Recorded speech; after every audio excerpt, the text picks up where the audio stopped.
Olá pessoal, aqui professor Daniel Garlipe, hoje para tentar responder uma pergunta. Quanto mais proteínas a serem ingeridas, mais músculos eu vou ter? E se isso for verdade, existe um limite para isso? Por que eu estou trazendo essa questão? Porque eu escuto as pessoas dizendo: olha, comecei a fazer treinamento de força, preciso comprar whey protein. Estou fazendo musculação, preciso aumentar lá a minha ingesta de proteína. Será que isso é verdade? Então, vamos analisar algumas coisas pensando em proteína. A primeira questão a ser analisada é: qual é o papel das proteínas no corpo humano? Primeiro, gente, não existe reserva de proteína no corpo humano. Na verdade, a proteína ela está formando lá as nossas estruturas teciduais. Ela vai estar presente nos componentes do sistema metabólico de transporte hormonal. Diferente, por exemplo, da gordura, que nós vamos ter reserva subcutânea e intravisceral. Diferente, por exemplo, do carboidrato, onde nós vamos ter reservas de glicogênio dentro dos músculos, inclusive no fígado. A proteína, ela forma estruturas. Mas, desta proteína, 65% dela está no músculo. E aí, essa é a grande questão a ser discutida. As pessoas querem aumentar a sua massa muscular e começam então a se preocupar com a proteína em si. Agora, olhando para a estrutura da proteína, quais são os elementos que compõem essas estruturas? A gente sabe que nós vamos ter aqui carbono, hidrogênio, oxigênio. Esses três nós também vamos encontrar no carboidrato e na gordura. Mas a proteína ainda vem apresentando o nitrogênio. E em alguns casos nós vamos encontrar o enxofre, o fósforo, o cobalto e o ferro. Nesse sentido, a proteína, na verdade, ela é formada por aminoácidos. O que é um aminoácido? Um aminoácido ele é formado por um grupo carboxila, um grupo amino, que estão vinculados a um carbono central chamado carbono alfa. Esse carbono vai estar vinculado a um hidrogênio e também a um radical. E este radical vai indicar que tipo de aminoácido nós estamos falando.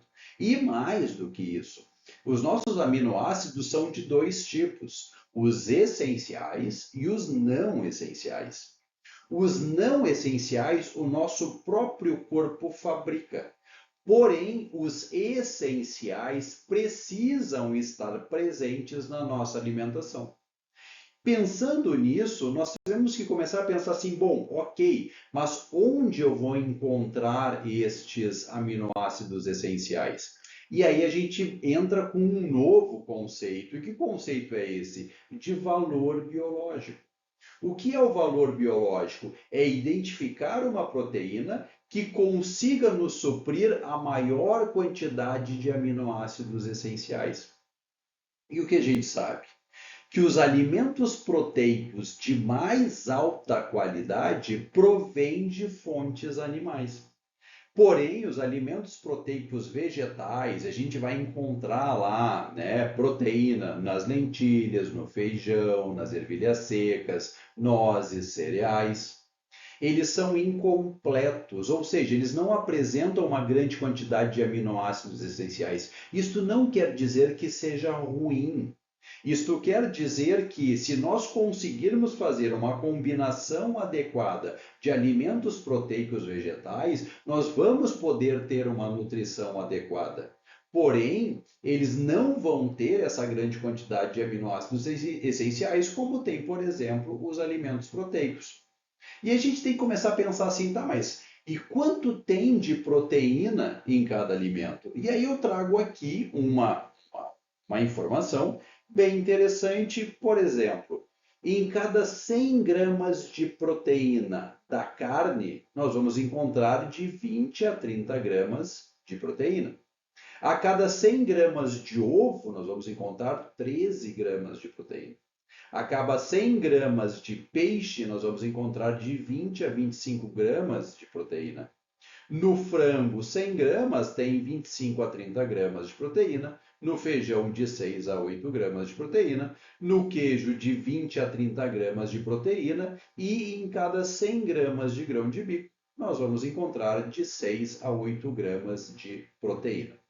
Todas essas informações, gente, eu estou retirando do livro do McArdle Cathcart, que é o livro de fisiologia do exercício mais importante do mundo. Agora, quando a gente começa a pensar nessa ingestão dietética, o que é recomendado, o que o McArdle Cathcart nos traz? Pessoas que têm uma atividade física regular deveria ingerir por dia 0,83 gramas de proteína por quilo de peso corporal. Como é que eu vou fazer esse cálculo? Eu vou ver quanto eu peso e multiplico por 0,83.